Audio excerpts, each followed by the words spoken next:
we have again a good question where this is a graph of the derivative of the function fx, that is they are calling it as gx equals f dash x, and x lies between a and b, and f of c is given to be 0. So the graph of y equal to fx, right, the original graph, will intersect the x-axis at how many points? So in this question, if you try to observe this, this is the derivative of the f dash. This is the graph of f dash x. So from this, clearly f dash x is less than equal to 0, and this is equal to 0 only at one point. So which implies that the function is decreasing, right? Except the point this, if you try to say that the point c, right? So just see that the function should be decreasing. F of c is 0, right? So between a to b, if you will try to draw the graph, this is c, this is the point a, this is point b, right? At the point x equals c, the function is 0, and it is decreasing in the entire interval from a to b. So let us say it starts with this and it reaches the point c where it becomes 0. Now let us assume for a while that it touches the point x equals c. So if it will touch, it will move like this, right, for this short interval. So which implies that the derivative will become positive, right? But the derivative is negative, so that the derivative cannot become positive, right? So the only option available is it will move like this. So at this point, this will be behaving like the x cube, right? So it will be, the derivative will be 0, slightly 0. So it will be slightly flat at this point, right? So the derivative is not changing the sign. It is continuously negative, right? So this is the only possible way by which all these situations here will be valid, because if it will touch, it will move like this. When it will move like this, the derivative is definitely becoming positive, which we do not want. So the only possible option left is it will not move up, it will move down only, right? Just it will become slightly flat at the point x equals c. So it will cut, not touch. For example, in y equal to x cube, right? The derivative is 0 at x equal to 0, right? But it will not touch. It will cut the x-axis at x equal to 0. So the answer should be option B. So let us try to do the next part. So in the second part, where we are given a graph of y equal to fx has how many points of inflection. So y equal to fx graph हमने यहाँ बनाया था, and we had already discussed that we can compare that graph with y equal to x cube, right? So the point of inflection is where the derivative changes, the double derivative changes the sign, right? So double derivative changes the sign. So clearly understand, without even moving to this graph, right? Try to observe the graph that we are given, right? Now just see where the things goes in the question. See here, just after the point C, the derivative of this curve is negative.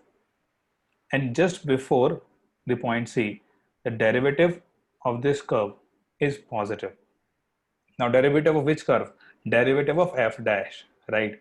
So this point C is nothing but where the double derivative is changing sign from positive to negative, right?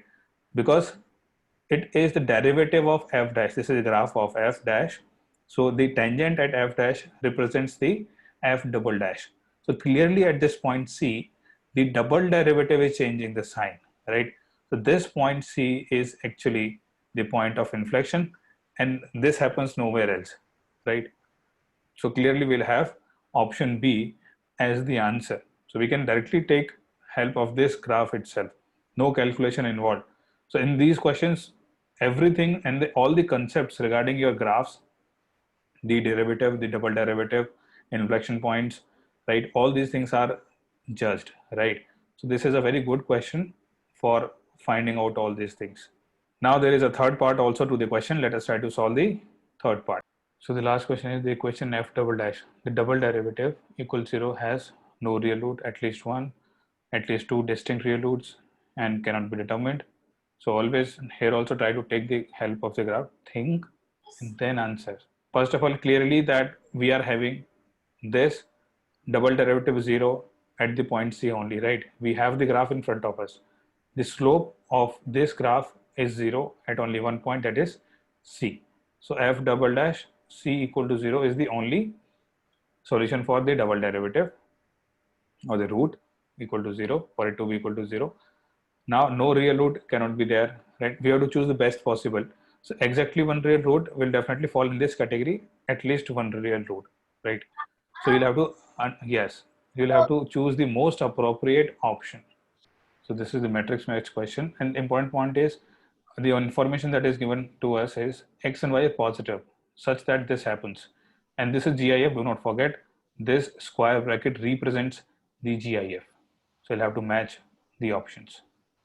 So the very small hint is x minus x cube is greater than y cube plus y, right?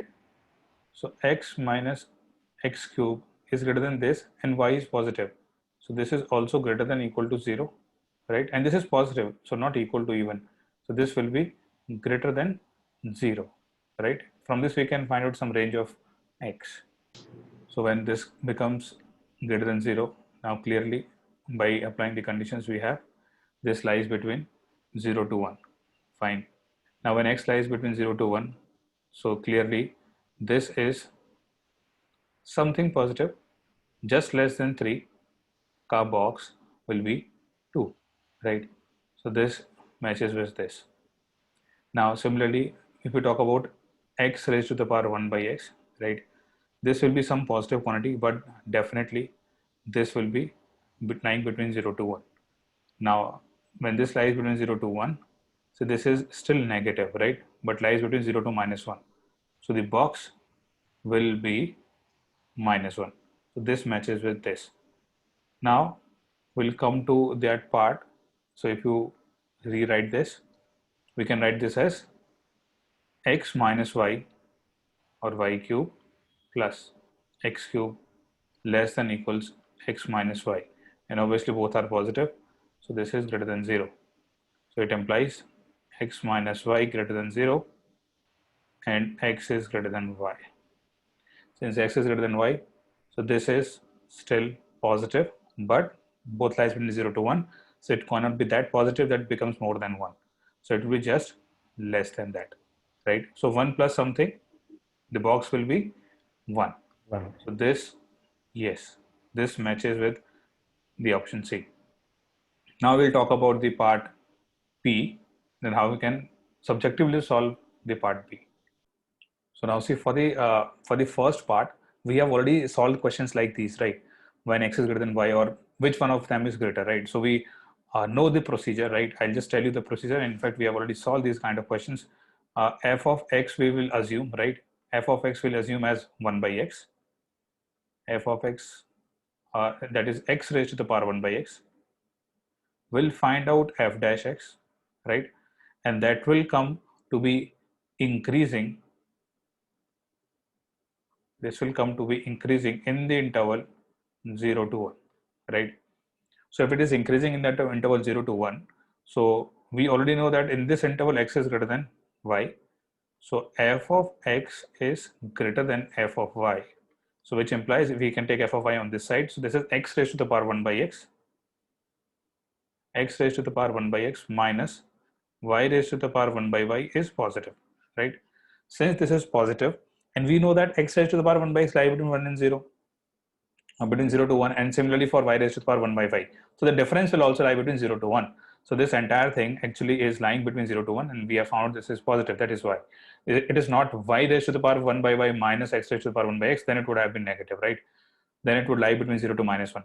So in this case, since this is greater, so we have this lying between 0 to 1. So this box lies between 0 to 1. So clearly the GIF of this will be 0, right? So this is how we solve this question. And although for the objective question or the objective approach, you would have assumed any x, let us say x equal to half, which clearly satisfy, and then you can look up at the options. And although if in the options that you are given, you might solve just q and r as we have solved earlier without even knowing x is greater than y and found out the answer. Maybe in the options given, only these two correct options are in only one of the options. This can also happen, right? But whenever you're sitting at the home and doing the question, you have to apply the concepts, right? Try to solve all p, q, r as one by one, right? This is how you do your homework, so that you don't have to work hard in the exam, during the exam actually, right? So these were really good questions for the AOD. We will be covering some other good questions from the different topics also, right, in some other class, of course. So till then, all of you, bye bye and take care.